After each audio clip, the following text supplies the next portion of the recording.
اللہ کے رسول کی حدیث ہے، ابو سعید خدری بیان کرتے ہیں رضی اللہ تعالیٰ عنہ کہ رسول اللہ صلی اللہ علیہ وسلم نے فرمایا کہ ان منکم من یقاتل علی تأویلہ کما قاتلت علی تنزیلہ۔ ترجمہ یا مطلب اس حدیث کا یہ ہے کہ اللہ کے رسول نے فرمایا کہ اپنے صحابہ کرام کی طرف اشارہ کر کے کہ تم میں سے ایسا بھی کوئی ہوگا جو قرآن مجید کی تأویل، یعنی اس کے غلط مطلب غلط مفہوم بیان کرنے کی وجہ سے لڑائی کرے گا، یعنی اس کی لڑائی ہوگی ایسے گروہ سے، ایسے افراد سے جو قرآن مجید کے معنی اور مفاہیم اپنے مطلب کے بیان کریں گے۔ تو ابوبکر رضی اللہ تعالیٰ عنہ اور عمر، وہ دونوں کھڑے ہوئے کہ شاید وہ ان صحابہ، یعنی وہ عظیم ہستیاں ہوں گی، یعنی وہ لوگ ہوں گے جو ایسے گروہ سے لڑیں گے جو قرآن مجید کے غلط معنی، غلط مفاہیم بیان کرے گا۔ تو اللہ کے رسول نے فرمایا کہ نہیں، تم دونوں نہیں لڑو گے۔ آپ نے اشارہ کیا، لیکن وہ خاصف النعل، جو اپنی جوتی سلائی کر رہا ہے نا، اشارہ کیا، تو وہ جو جوتی سلائی کرنے والا ہے وہ ایسے گروہ سے لڑے گا۔ تو اور جوتی سلائی کرنے والے سیدنا علی رضی اللہ تعالیٰ عنہ تھے۔ تو مطلب اس حدیث کا یہ ہے کہ اللہ کے رسول نے فرمایا کہ جیسے میری لڑائی جو ہے وہ کافروں سے، مشرکوں سے، یہودیوں سے، منافقوں سے اس بات پر ہوئی ہے کہ قرآن اللہ تعالیٰ کی طرف سے ہے، میں کہتا ہوں کہ اللہ کی طرف سے ہے، میں اللہ کا رسول ہوں، نبی ہوں، یہ قرآن وہی ہے، لیکن تمہاری لڑائی اس وجہ سے نہیں ہوگی۔ لوگ قرآن کو اللہ کی طرف سے نازل کردہ مانیں گے، وہی مانیں گے، لیکن لڑائی کس وجہ سے ہوگی؟ غلط مفہوم بیان کرنے کی وجہ سے، کہ قرآن کی تعویل کریں گے، من مانی معنی بیان کریں گے، یعنی جو ان کا دل چاہے گا وہ معنی بیان کریں گے۔ تو یعنی آہستہ آہستہ جو ہے جھگڑا اس طرح منتقل ہو جائے۔ اور اللہ کے رسول کی ایک دوسری حدیث ہے، من قال فی القرآن برأیہ فاصاب فقد اخطأ، کہ جس شخص نے قرآن مجید میں اپنی رائے سے کوئی بات کہی، وہ چاہے درست بھی کہے پھر بھی وہ غلطی پر ہے، کیونکہ اس نے جو طریقہ اختیار کیا ہے وہ صحیح نہیں، بغیر علم کے اس نے قرآن کے بارے میں گفتگو کی ہے، قرآن کے بارے میں بات کی، تو اس طرز عمل ٹھیک نہیں۔ تو مطلب یہ ہے کہ قرآن مجید جو ہے یہ کوئی ایسی کتاب نہیں ہے کہ ہر آیت کا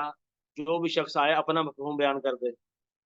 جو اس کی عقل میں آئے وہ اس کا مفہوم بیان کر کے اس سے استدلال کرنا شروع کر دے، بلکہ اللہ تعالیٰ نے، اللہ کے رسول نے قواعد و ضوابط بیان کیے ہیں کہ جس کی دن کو بنیاد بنا کر جو ہے وہ قرآن مجید کو سمجھا جائے گا۔ اور قرآن مجید کی اپنی تعویلات کرنے سے، اپنے معنی بیان کرنے سے ہی بے شمار بدعتیں وجود میں آئی، غلط عقائد جو ہے وہ لوگوں کے بنے ہیں، کیونکہ انہوں نے قرآن مجید کو اپنے طور پر سمجھا ہے، اپنی عقل کے مطابق۔ ہر بندے نے اپنا معنی بیان کر دیا ہے جو اس کے ذہن میں آیا، دماغ میں آیا۔ تو اس لیے ہمارا جو ہے وہ آج کا ٹاپک اسی حوالے سے ہے کہ عقیدے کے مسائل میں، خاص طور پر فقہی مسائل، جیسے کہ آپ جانتے ہیں کہ جو دو اسلامی جو احکامات ہیں ان کی دو قسمیں، ایک عقیدے کے مسائل ہیں، دوسرے ان کو کہتے ہیں فقہی مسائل۔ ان میں سے ان دونوں میں فرق کوئی آپ میں سے اگر کر سکتا ہو مجھے خوشی ہوگی اگر کو بتائیں، ان دونوں میں فرق بتا دے کہ عقیدے اور فقہ میں فرق کیا ہے۔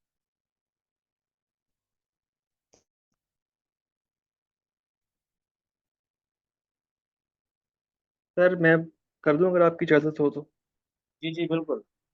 سر عقیدہ بیسیکلی یہ ہے کہ اللہ تعالیٰ کی وحدانیت کے اسباب جو ثبوت ہیں، اور جو مطلب انبیاء وغیرہ جو اللہ تعالیٰ کی کتابیں ہیں، جیسے وہ جو 7 چیزیں ہیں نا، آمنت باللہ و ملائکتہ و کتبہ و رسلی، تو چھ یہ چھ ساری چیز۔ سوری 6، تو یہ ساری چیزیں جو ہیں یہ عقیدے میں آ جاتی ہیں۔ اور جو فقہ ہے تو وہ کہنا ہے کہ وہ انڈرسٹینڈنگ ہے، آگے سے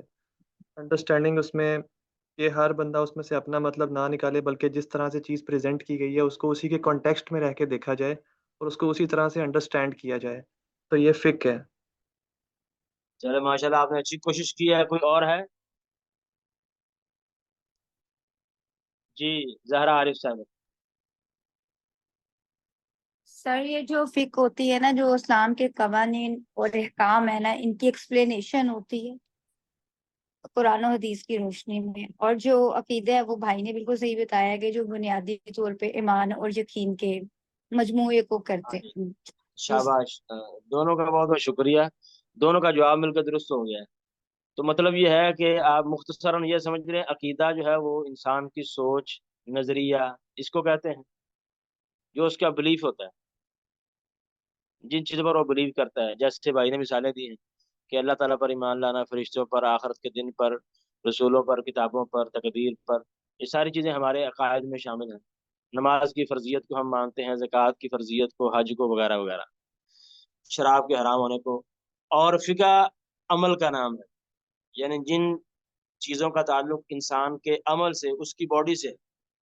جو وہ اپنی باڈی سے، اپنے ہاتھ سے، اپنی زبان سے جو کہتا ہے، کام کرتا ہے، اس کو فقہ کہتے ہیں۔ یعنی ان مسائل کے بارے میں آپ ڈیبیٹ کریں گے، مثلا نماز ہو گیا، نماز انسان پڑھتا ہے تو نماز کے سارے احکامات آپ کو فقہ کی کتابوں میں ملیں گے۔ کسی عقیدے کی کتاب میں آپ کو یہ نہیں ملے گا کہ نماز میں رکوع ایسے کرنا، سجدے ایسے کرنا۔ تو زکوٰۃ کے احکامات بھی، حج کے احکامات بھی، ایسے ہی وراثت کے، نکاح طلاق کے، کاروبار کے، یعنی جو عمل ہوتا ہے نا پریکٹیکلی، وہ فقہ ہوتی ہے۔ جو انسان کی اس پریکٹیکل کے پیچھے سوچ ہے، نظریہ ہے، بیس ہے، وہ عقیدہ ہے۔ تو بہرحال، تو عقیدے کے مسائل میں صحابہ کرام کا کسی کا کوئی اختلاف نہیں ہوا، کسی صحابی کا عقیدے کے بنیادی مسائل میں کسی کا اختلاف نہیں۔ فقہ کے مسائل میں اگرچہ اختلاف ہے، تو وہ اگر اختلاف جو ہے وہ حق بات تک پہنچنے کی غرض سے ہو تو وہ قابل یعنی مذمت نہیں ہے، بلکہ اس پر ثواب ملتا ہے اگر انسان کی نیت اچھی ہو۔ جیسے کہ حدیث میں آتا ہے کہ جو بندہ اجتہاد کرتا ہے، صحیح حکم تک پہنچنے کی کوشش کرتا ہے، درست بات کو پہنچ جائے تو اس کے لیے دوہرا اجر ہے، اگر نہ پہنچ سکے تو اس کے لیے ایک اجر اس کی کوشش کرنے کا اس کو ضرور ملے گا۔ تو بہرحال اس حوالے سے دو تین بنیادی باتیں کر کے ہم جو ہے وہ یہ جو قاعدے کچھ ایک میں نے ذکر کیے ہیں، جو علماء کی کتابوں سے ماخوذ ہیں، تو وہ میں آپ کو ذکر کروں گا۔ تو پہلی بات تو یہ ہے کہ سب سے پہلے اپنے آپ کو انسان اپنی خواہشات سے آزاد کرے، کیونکہ اہل بدعت جو ہوتے ہیں، جو بدعتی لوگ، اب بدعت سے مراد صرف ایک بدعت اعتقادی ہوتی ہے، ایک عملی ہوتی ہے۔ عقیدے کے معاملات میں بدعت ہوتی ہے، یعنی وہ عقیدہ بنا لینا جو اللہ کے رسول کا عقیدہ نہیں ہے، صحابہ کرام کا عقیدہ نہیں، یہ بدعت ہے۔ جیسے معتزلہ کے عقائد، یہ عقیدہ ہونا کہ جو بندہ کبیرہ گناہ کا مرتکب ہے وہ ہمیشہ ہمیشہ کے لیے جہنمی ہے۔ اب یہ عقیدہ رکھنا جو ہے بدعت ہے عقیدے کے مسائل میں۔ ایسے بے شمار عقائد ہیں لوگوں کے، مرجیہ، قدریہ، جہمیہ وغیرہ، جو پرانے ہیں، ان کے اگرچہ اس نام سے لوگ آج موجود نہیں ہیں، لیکن ان کی سوچ اور افکار موجود ہیں آج بھی۔ تو بہرحال، تو عقیدہ جو ہے اس میں بھی بدعت ہوتی ہے، یعنی نیا عقیدہ بنا لینا جو اللہ کے رسول کا، صحابہ کرام کا نہیں۔ اور ایسے ہی عملی معاملات میں بدعت ہوتی ہے، یعنی ایسے اعمال کرنا جو اللہ کے رسول نے نہیں کی۔ تو جو بدعتی لوگ ہوتے ہیں، وہ اصل میں ان کی رغبت، ان کی خواہش یہ ہوتی ہے کہ وہ بدعت وہ ایجاد کر لیتے ہیں، اپنا ایک نظریہ، ایک سوچ بنا لیتے ہیں، پھر اس بدعت کو، اس کی تائید میں سپورٹ کرنے کے لیے وہ جا کے ڈھونڈتے ہیں قرآن کی آیت یا حدیث،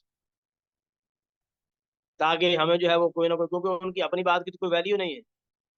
جب تک قرآن یا حدیث اس کے ساتھ نہ جڑ جائے۔ تو ایسے وہ کہیں یہ آیت پکڑ لی، کوئی دوسری آیت پکڑ لی، تو یہ طرز عمل ٹھیک نہیں، یہ طرز عمل جو ہے وہ بالکل ٹھیک نہیں۔ جیسے کہ اصل میں ہونا کیا چاہیے کہ انسان جو ہے وہ پہلے جو ہے وہ قرآن مجید کی تلاوت کرے، اس کے مفاہیم کو سمجھے، احادیث سے احادیث کا مطالعہ کرے۔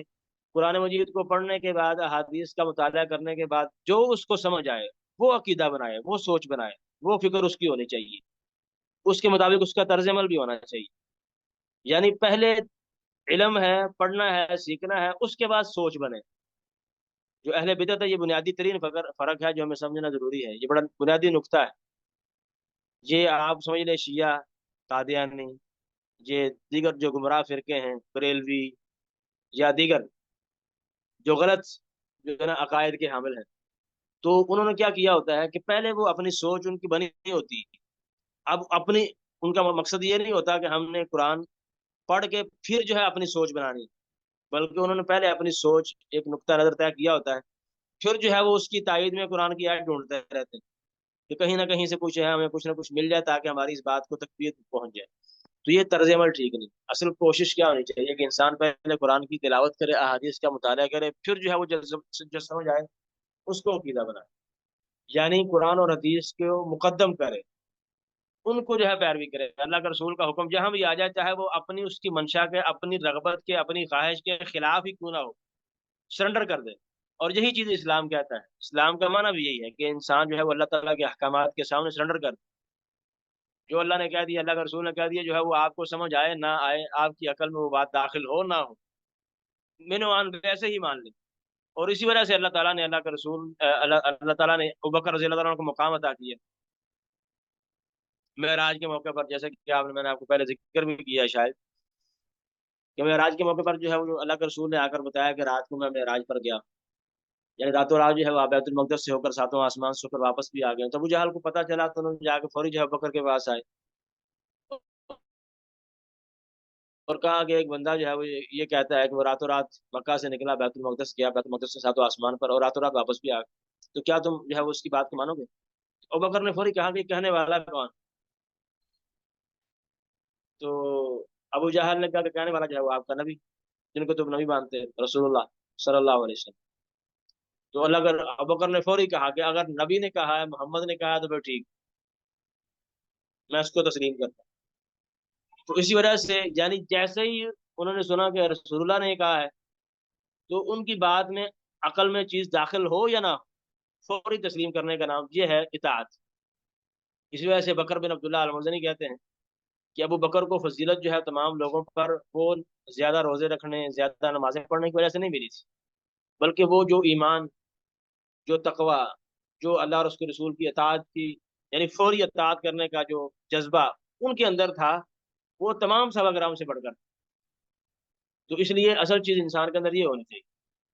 کہ بجائے جو ہے پہلے انسان سوچ بنائے، بعد میں جو ہے اس کی تائید میں دلیلیں ڈھونڈتا رہے قرآن کی یا حدیث کی، یہ بالکل جو ہے غلط روش ہے، غلط طریقہ کار ہے. اور یہ اہل بدعت کا یہی رویہ ہے. اور انسان کو اللہ تعالیٰ سے ہدایت کی دعا بھی کرنی چاہیے کہ اللہ تعالیٰ جو ہے اس کو حق بات کی توفیق دے، حق بات تک پہنچنے کی، اس پر عمل کرنے کی، اور اس پر قائم رہنے کی توفیق دے. اللہ کا رسول جو ہے دعا کیا کرتے تھے،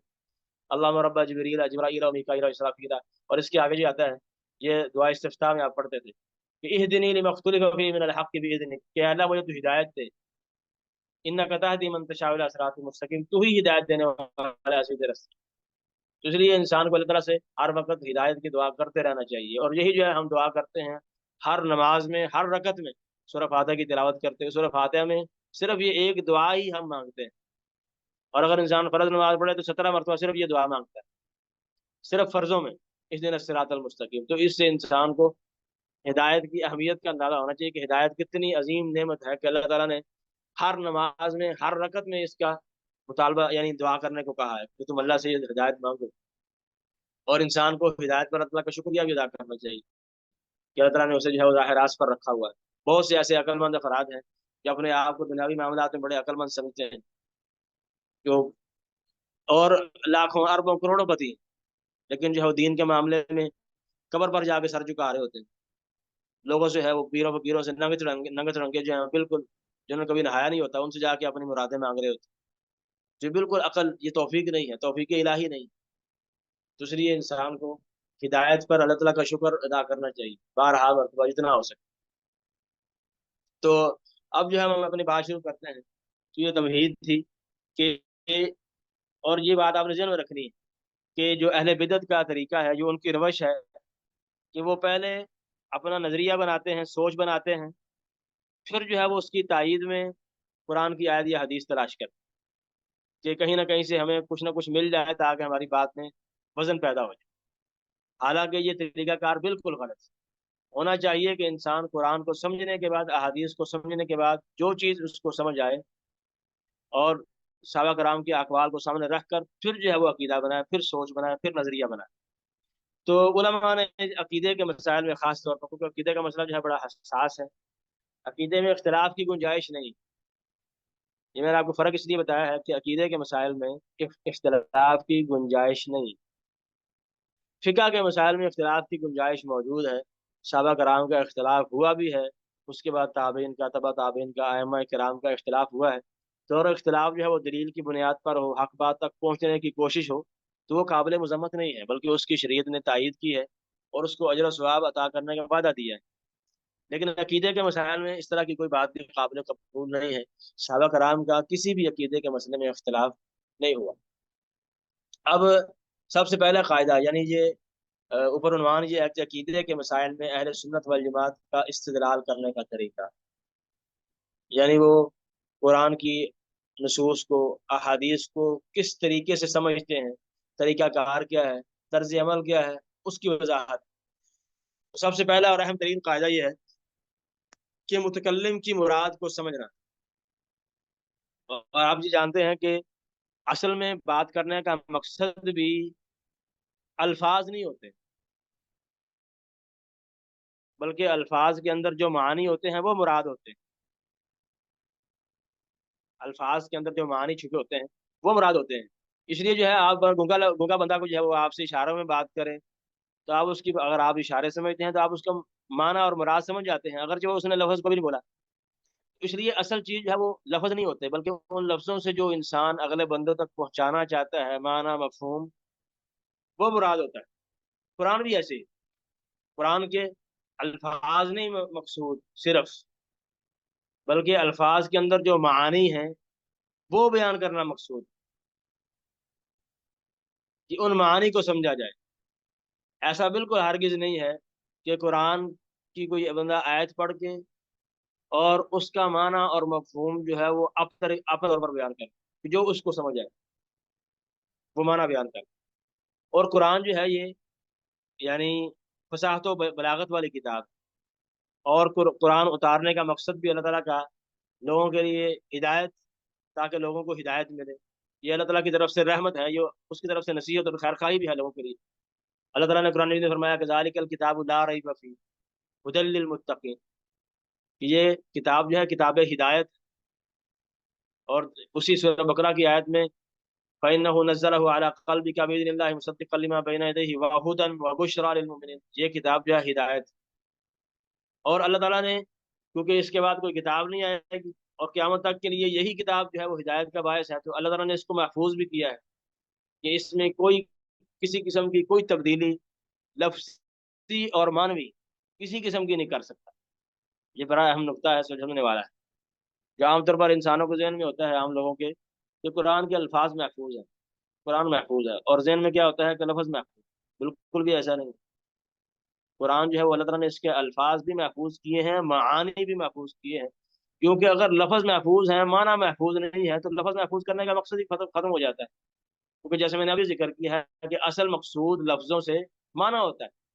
لفظ تو ہوتے ہی نہیں۔ اور قرآن مجید میں اس میں بالکل بھی تناقض بھی نہیں ہے، یعنی یہ نہیں ہے کہ قرآن کی کوئی آیت دوسری آیت سے ٹکراتی ہو۔ قرآن کی آیت ہے سورہ نساء کی، افلا يتدبرون القرآن ولو كان من عند غیر اللہ لوجدوا فيه اختلافا كثيرا، کیا وہ قرآن میں غور و فکر نہیں کرتے؟ اگر یہ قرآن کسی اور کی طرف سے ہوتا تو اس میں اختلاف ہوتا، تو یہ اللہ کی طرف سے ہے، اس میں اختلاف نہیں۔ اور ایسے ہی قرآن کو اللہ تعالیٰ نے آسان کیا ہے، وَلَقَدْ يَسَّرْنَا الْقُرْآنَ لِلذِّكْرِ فَهَلْ مِن مُدَّكِرٍ،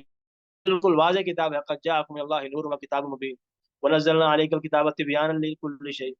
اور قرآن کو اللہ تعالیٰ نے عربی میں نازل کیا ہے، اس کو لانے والا بھی عربی ہے اور اس کی عبارت بھی عربی ہے، بالکل آسان فہم ہے۔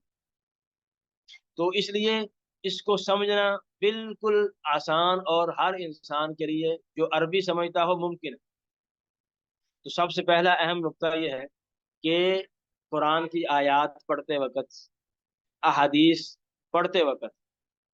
اللہ تعالیٰ کی مراد کیا ہے، اللہ کے رسول کی مراد کیا ہے، وہ سب سے اہم پوائنٹ ہے۔ کیونکہ ہمیں مقصود جو ہے مراد الہی ہے اور اسی کی اتباع کرنے کا ہمیں حکم دیا گیا ہے۔ تو سب سے پہلا قاعدہ یہ ہے کہ متکلم کی مراد کو سمجھنا، یعنی اللہ تعالیٰ نے اپنی آیات سے، قرآن مجید کی آیات مبارکہ سے جو مراد لیا ہے وہ سمجھا جائے، اور جو اللہ جو معنی اور مفہوم مراد لیا ہے وہ سمجھے۔